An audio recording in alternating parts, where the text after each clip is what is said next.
សួស្តីបងប្អូនទាំងអស់គ្នាដែលត្រូវការម៉ូទ័រឆាប់នេះ brand របស់ Cofit ដឹងអានខុសនឹងត្រូវបងប្អូនទេ brand Cofit ហ្នឹង brand គេល្បីមួយបងប្អូនគ្នាដែលយើងយកទៅប្រើទៅវាគុណភាពល្អដោយសារនេះជា brand មួយលំដាប់របស់គេដែរហើយតម្លៃវាគឺធូរអានេះតម្លៃវាតែ$25ទេបើសម្រាប់របស់ brand តម្លៃ25នេះគឺធូរបងប្អូនហើយវាមកជាមួយនឹងគ្រឿងថែមបានគួរសមច្រើនអញ្ចឹងយើងទិញទៅគឺដឹងតែចំណេញបងប្អូននេះវាបានយើងបានខ្ជុងនេះមកគូពេលដែលបងប្អូនប្រើអស់ខ្ជុងក្នុងខ្លួននេះហើយដាក់ខ្ជុង free នេះបានប្រើទៀតអញ្ចឹងគឺប្រើកាន់តែយូរចំណេញលុយនេះ brand ចំមកគេមាន website មាន QR គេត្រឹមត្រូវចេញពីរោងចក្រគេហ្មងហើយយើងទទួលបាននេះមួយទៀតបាន5សន្លឹកទៀតអានេះផ្លាយចេញពីក្រុមហ៊ុនហ្មង5សន្លឹក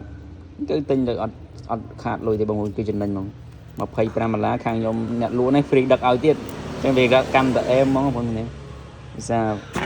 វាបាន promotion អែមមែនទេបងប្អូនហើយជាមួយនឹង motor របស់វានេះបងប្អូន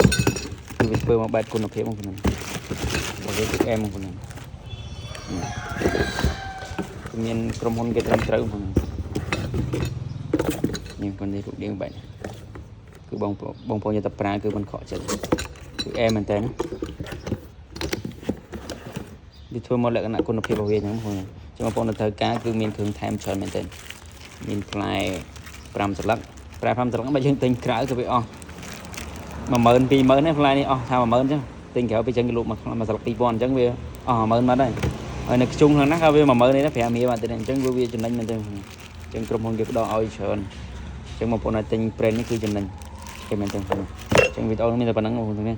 ដាក់កំងវឺតបងប្អូននេះព្រោះ stock វាក៏មិនសូវមានច្រើនទេ brand នេះអរគុណច្រើន